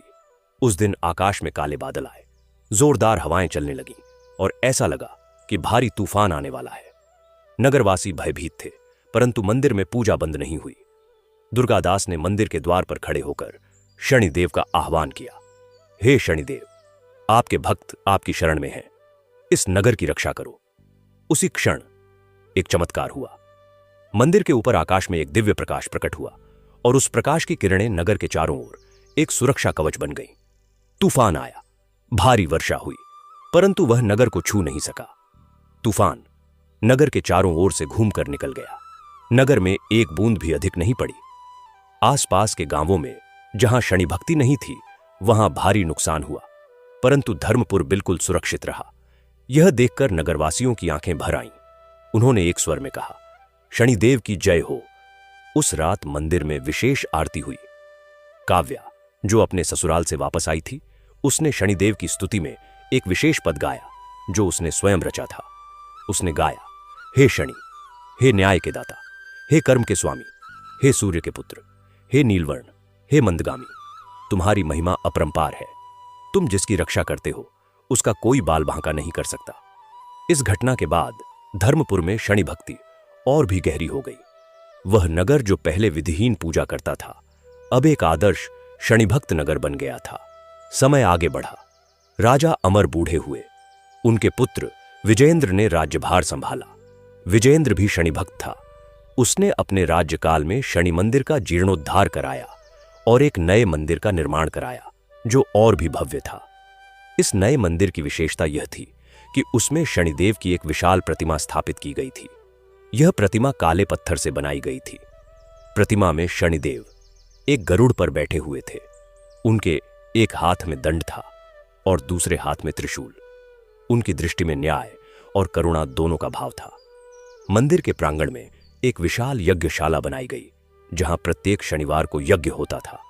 मंदिर के बाहर एक धर्मशाला बनाई गई जहां दूर दराज से आने वाले यात्री ठहर सकते थे। मंदिर के उद्घाटन पर 7 दिनों का महोत्सव मनाया गया। इस अवसर पर हजारों लोग दूर दूर से आए। विद्वान पंडितों ने शनिदेव की महिमा पर प्रवचन दिए, भजन कीर्तन हुए, गरीबों को भोजन और वस्त्र दिए गए। उस महोत्सव में एक बहुत ही विद्वान पंडित आए जिनका नाम था पंडित गणेश दत्त। वे शनि शास्त्र के बड़े जानकार थे। उन्होंने 7 दिनों तक शनिदेव की महिमा और उनकी उपासना के विभिन्न पहलुओं पर विस्तृत प्रवचन दिया। पंडित गणेश दत्त ने बताया कि शनिदेव के 9 रूप हैं। पहला रूप है कोणस्थ, जो उन्हें ग्रहमंडल में एक विशेष कोण पर स्थित होने के कारण कहा जाता है। दूसरा रूप है पिंगल, जो उनके रंग के कारण है। तीसरा रूप है बभ्रू, जो उनके श्यामल वर्ण का द्योतक है। चौथा रूप है कृष्ण, जो उनकी काली आभा का सूचक है। पांचवां रूप है रौद्र, जो उनके कठोर न्याय का प्रतीक है। छठा रूप है अंतक, जो यह बताता है कि वे सभी कर्मों का अंत करने वाले हैं। सातवां रूप है यम, जो न्याय का प्रतीक है। आठवां रूप है सौर्य, जो उन्हें सूर्यपुत्र के रूप में पहचानता है।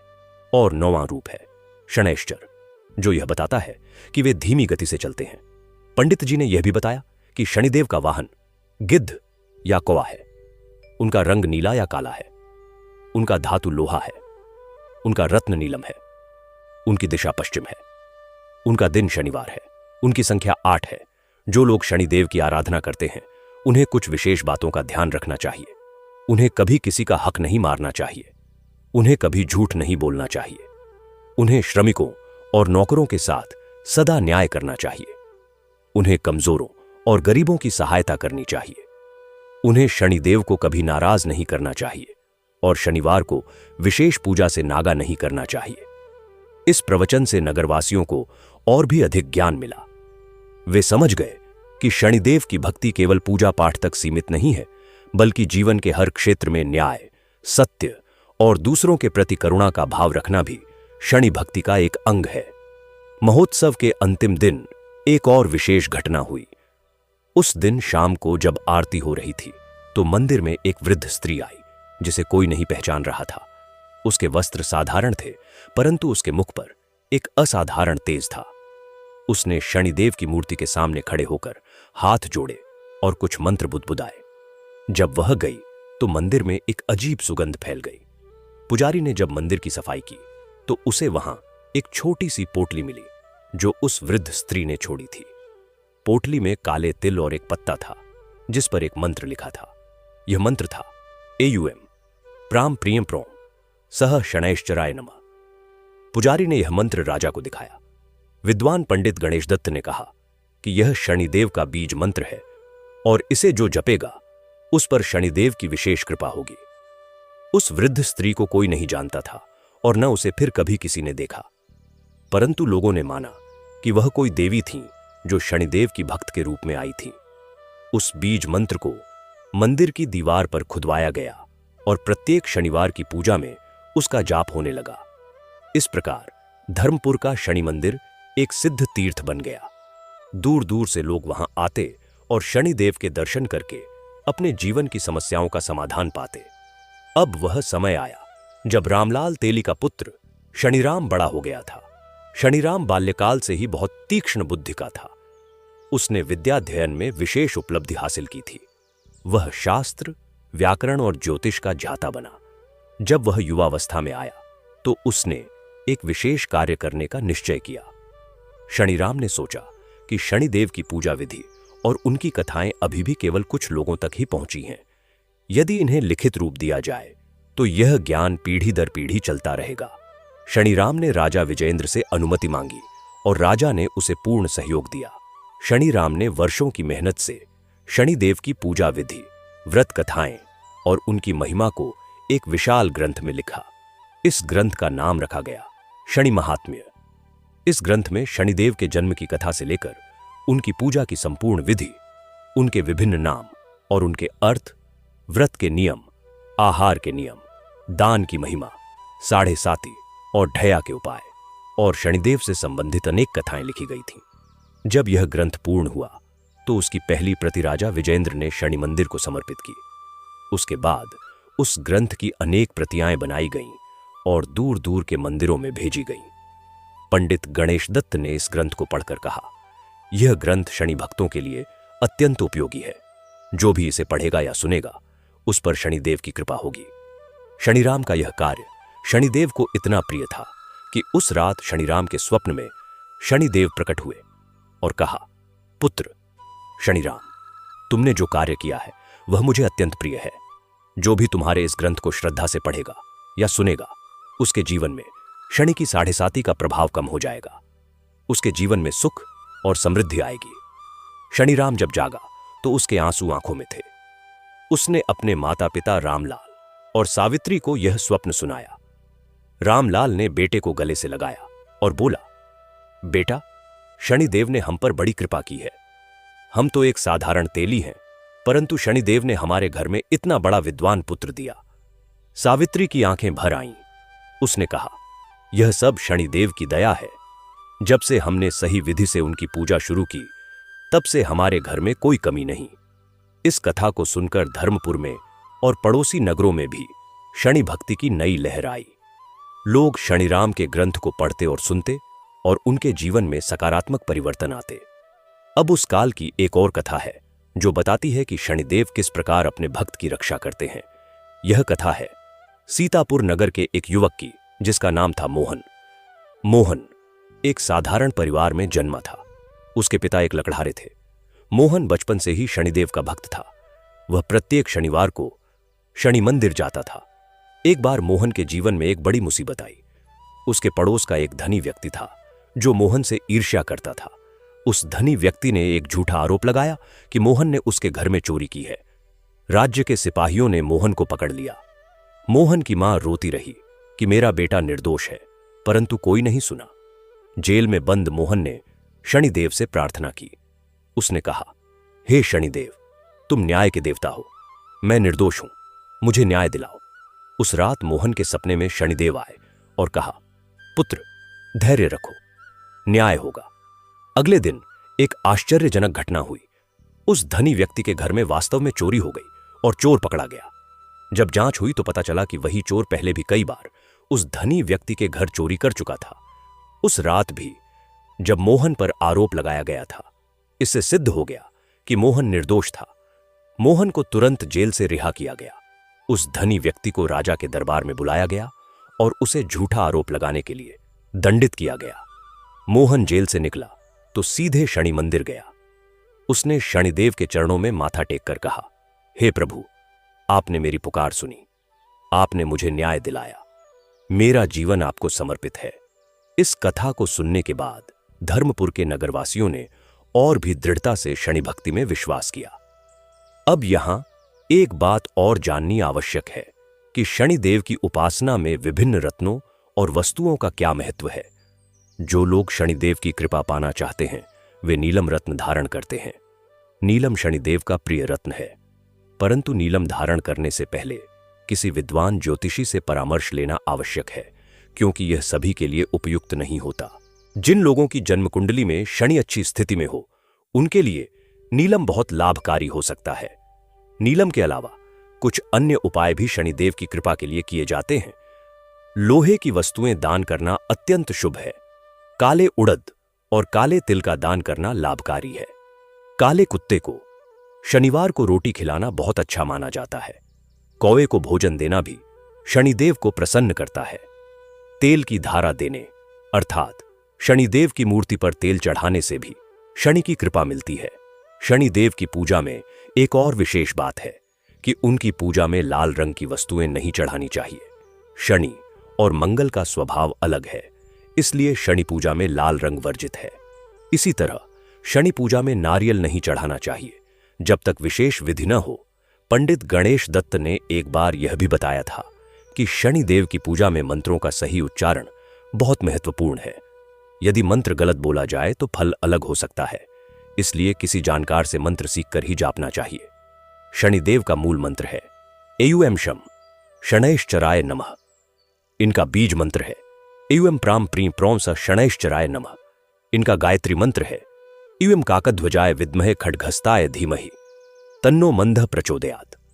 तीनों मंत्र शनिदेव के उपासकों के लिए अत्यंत शक्तिशाली हैं।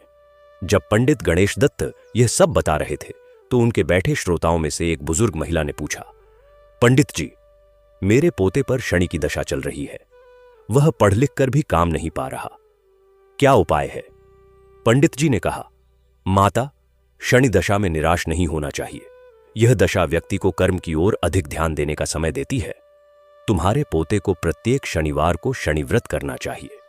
उसे किसी जरूरतमंद की सेवा करनी चाहिए। काले कुत्ते को खाना देना चाहिए और कौए को भी। उसे अपने आहार में काले तिल शामिल करने चाहिए। इन उपायों से शनि दशा का प्रभाव कम होगा और उसे शीघ्र ही अच्छा काम मिलेगा। उस महिला ने हाथ जोड़कर पंडित जी को धन्यवाद कहा। इस प्रकार धर्मपुर में शनि भक्ति की एक पूरी संस्कृति बन गई।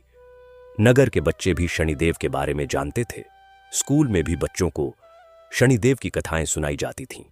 प्रत्येक घर में शनिवार को एक विशेष पूजा होती थी। अब उस नगर में एक और विशेष व्यक्ति था जिसका नाम था वेद प्रकाश। वेद प्रकाश एक ज्योतिषी था जो बाहर से आकर धर्मपुर में बस गया था। वह बहुत जानकार था और उसने शनि ग्रह पर विशेष अध्ययन किया था। उसने देखा कि धर्मपुर के लोगों में शनि भक्ति कितनी गहरी है तो वह अभिभूत हो गया। वेद प्रकाश ने राजा विजेंद्र से अनुमति लेकर धर्मपुर में एक ज्योतिष विद्यालय की स्थापना की। इस विद्यालय में ग्रहों का अध्ययन, उनके प्रभाव और उपाय सिखाए जाते थे। विशेष रूप से शनि ग्रह के बारे में विस्तृत ज्ञान दिया जाता था। इस विद्यालय में देश के विभिन्न भागों से छात्र आने लगे। वे यहां ज्योतिष सीखते, शनिदेव की भक्ति करते और फिर अपने अपने क्षेत्रों में जाकर लोगों की सहायता करते। वेद प्रकाश ने एक बार अपने छात्रों को एक महत्वपूर्ण बात बताई। उसने कहा, शनिदेव की महिमा समझने के लिए यह जानना जरूरी है कि ग्रहमंडल में शनि का स्थान क्या है।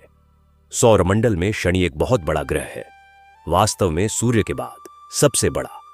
उनके चारों ओर एक सुंदर वलय है जो उन्हें सभी ग्रहों से विशेष बनाता है। वे सूर्य की परिक्रमा बहुत धीमी गति से करते हैं, लगभग 30 वर्षों में एक बार। इसीलिए उन्हें मंद भी कहते हैं। इस धीमेपन में उनकी गंभीरता है, उनका धैर्य है। छात्रों ने यह सुनकर एक दूसरे की ओर देखा। उन्हें समझ आया कि जिस ग्रह की पूजा वे करते हैं वह कितना विशाल और महत्वपूर्ण है। वेद प्रकाश ने आगे कहा, शनि की 7.5 तब आती है जब शनि किसी व्यक्ति की जन्म राशि से 12वें, पहले और दूसरे स्थान पर भ्रमण करते हैं। इस पूरी अवधि में 7.5 वर्ष लगते हैं। इस दौरान जीवन में चुनौतियां आती हैं, परंतु ये चुनौतियां आत्मा के विकास के लिए आवश्यक हैं। शनि का ढैया तब आता है जब शनि व्यक्ति की जन्म राशि से 4थे या 8वें स्थान पर होते हैं। ढैया की अवधि 2.5 वर्ष होती है। यह भी एक परीक्षा काल होता है। इन दोनों अवधियों में यदि व्यक्ति सच्चे मन से शनि भक्ति करे तो इनका बुरा प्रभाव बहुत कम हो जाता है। अब उस ज्योतिष विद्यालय में एक विशेष छात्र था जिसका नाम था आकाश। आकाश बहुत मेधावी था। उसने वेद प्रकाश से शनि ग्रह की सारी जानकारी ली और फिर उसने एक विशेष कार्य किया। आकाश ने यह समझ लिया था कि जो लोग शनि की 7.5 या ढैया में हों, उन्हें किस प्रकार की सहायता चाहिए। उसने धर्मपुर में एक शनि परामर्श केंद्र खोला जहां लोग आकर अपनी जन्म कुंडली दिखाते और आकाश उन्हें शनि के प्रभाव के बारे में बताता और सही उपाय सुझाता। यह केंद्र बहुत लोकप्रिय हुआ।